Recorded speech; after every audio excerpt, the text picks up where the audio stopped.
Big announcements yesterday. Um, what are we referring to? Did you get a haircut, Brad? It was like 3 days ago. It was Friday of last week, Look, Thursday of this, last week. this for me is a pretty good level of attention. Candidly, it really is. Like my wife will even get a haircut, and I see her hours a day, multiple times a day, and it'll take me. Oh yeah, no, I'm infamous for that. That's So, uh, I don't know how to pronounce this name. I okay. don't. Nobody does, but whatever. Microsoft announced Majorana 1. Yeah, no, I'm thinking that's not it. Marijuana Marijuana one, 1? the hallucinator. The Mary Jane of quantum? Yep. There's a reason for this name, and I know the reason, but it's still Yep, it's a little out there. Majorana? I'm not even going to try. I don't know how to Major do it either. Anna?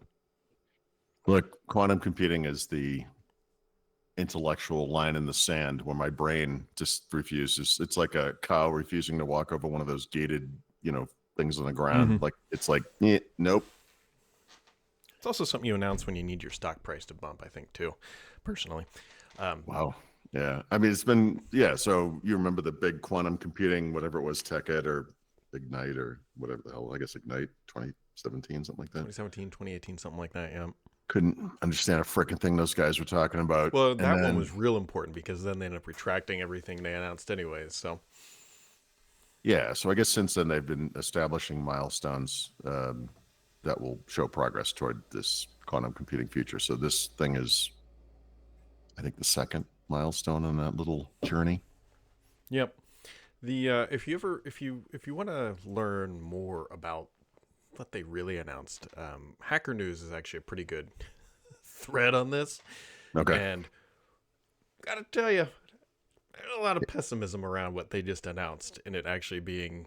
Oh well, of course. I mean that's Yeah, but News a lot too. But one of the interesting things, and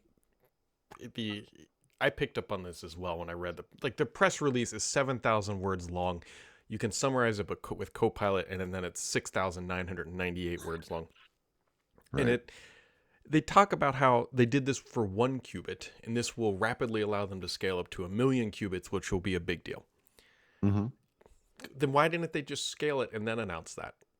Because the 1 qubit thing is not actually like that. I think they got it up to 8 qubits or 12 or something. It's hard. Like every qubit is an exponential increase in performance and also in stability. I guess this is what puts them on the path to that. Yeah. Well, we'll see. The plain English summary of this is thanks to this innovation, I guess, for lack of a better term, they literally created a new form of matter that is not liquid, gas, or solid, which is hilarious. Good thing there's nothing known as plasma, but okay, it's not plasma either. That will allow them to get to a quantum supercomputer within years instead of decades. If you want to know anything about it and you're done, I would say that sentence is pretty much it. So, well, I mean, yeah, sure. I don't know. Can I tell you what really grinds my gears about this thing? Brad, I've said this before. I think I've said it this week, but you are old before your times. But please, yes. Okay. Can you see what's on the screen? Mm-hmm. Can you? They knew. So can we agree that Microsoft knew that this marketing image would go around the world and would be very popular? Mm-hmm. Can we agree potentially that this is either a previous sample, it's representative of what they're actually using, but this may not have been like the actual CPU or whatever thing that they use. This might be like a marketing object that they can pass around. Yes, so I'm not sure why you're concerned with that, but yeah, go on. Can we also agree that the Phillips screws that are not aligned in any of the corners can drive me nuts? Or the flathead screws, not Phillips screws. First of all, I love your implicit admission to having ADHD. And there's a... Do you see them? Yeah, I mean, to me, when I look at this, what I see is this almost looks like a steampunk alternative universe chip. Right. Like, um, uh, I obviously transistors have occurred, whatever, but like ICs and whatnot. But I mean, this looks like an titanium or something. It looks like something from the past, but not. It's not exactly correct. So it's like this alternate timeline past. Oh, it's weird. I don't know. Raph guessed that the Windows team put the screws in. That's why they're all. I love that the supposition is even such a thing anymore. But yeah, okay. It's like you couldn't, if they would have just aligned them, like they could have just made them, and then it would have been a good marketing image. But now, for all of history, you should just put your wife on for a second. I want to apologize to her. I don't know. Well, she would rightfully say, well, then just show them how he loads the dishwasher. And because that is quantum superposition as well, because it is just chaos in there. It's just, there's a hole and it gets filled with an object that's dirty. Left me with no viable way to respond to that. The other thing announced, which is something that's of more general interest. Yeah. Yep. That doesn't involve quantum superposition, if I can enunciate that, is the iPhone 16e. So I guess the SE branding is officially zoomed at this point. Yep. Remember we used to do the S years? Maybe there's just too much of a... Plus, by the way, aligning it with a version is kind of interesting because now they're gonna kind of have to update that thing a little more than every 20 years or whatever it is now. Like there's iPhone 17e, right? That's the... I don't think it will be every year, but I mean, in the sense that they sell like the previous generation and a half still, like it will be one of those things. But like at some point when we get to 22 or something, this is going to seem like a really low number. But yeah.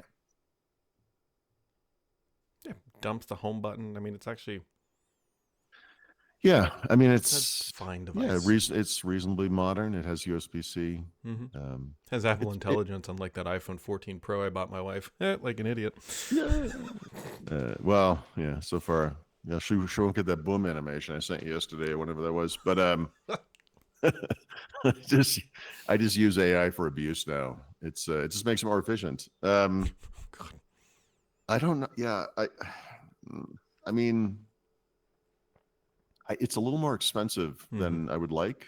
I wish it was like $100 less. It would be slightly more competitive. But I think it's going to do pretty well. Oh, I think so too. Yeah, yeah. Every time something like this happens, it's going to be like hand wringing of like, oh, we can't buy any small screens phones anymore or whatever. And I'm thinking to myself, I wish I could have a 17-inch phone. I can't see anything on these screens anyway. But I want to walk around like like a guy holding a barn door up in front of him so he can take a picture of his kid at a recital. No one behind him can see anything. I don't know. Going to a lot of recitals these days, Paul? I can't say that I am, no. Well, I mean, actually, technically, in a way, I kind of do, but they're slightly different. Although there's still what looks like little girls running around in tutus. I don't know. It's a different world, Brad. I don't know. Anyways, it's not on sale yet, is it? Next week? Tomorrow you can pre-order it, and I believe it arrives the week after. Yeah. It's right at the end of the month. Yeah, so it must be, so if tomorrow on sale, you can buy, order it, pre-order it, whatever you want to call that, and then you get it, I think, the following Friday. We'll say that one of the things that confused me about some of their marketing stuff initially is they talked about how durable it is. Like they kept dropping it in some of these videos. I was thinking it wasn't going to be metal, and I was like, oh, that's actually more appealing in some respects. Yeah. Like make it plastic, make it indestructible. Yeah, I don't think they're ever going back. I don't think so either. But there's some kind of rumor about like the next gen Pros being aluminum again, and it's not because of any inherent.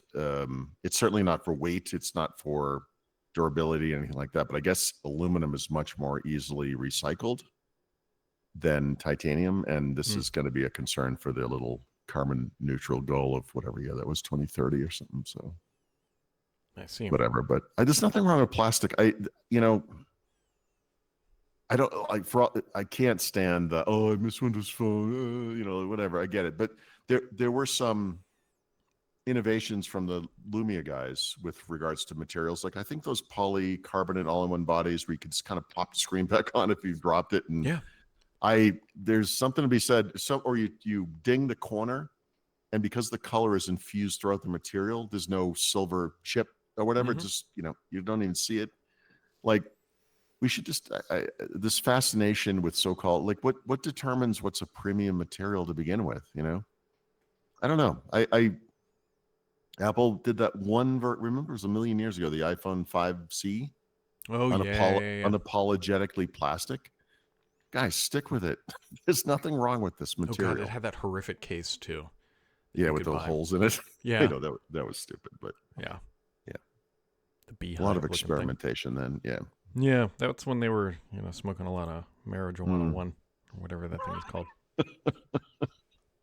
Yep. Pre-AI hallucinations. Yeah, the organic hallucinations, I think, is the we'll refer to them artisanal going forward. Back in my day, yeah, we had to go in the woods. We hallucinated the old-fashioned way. Here we are. Well, anyways, that stuff's something. I'm gonna go. Go buy an iPhone.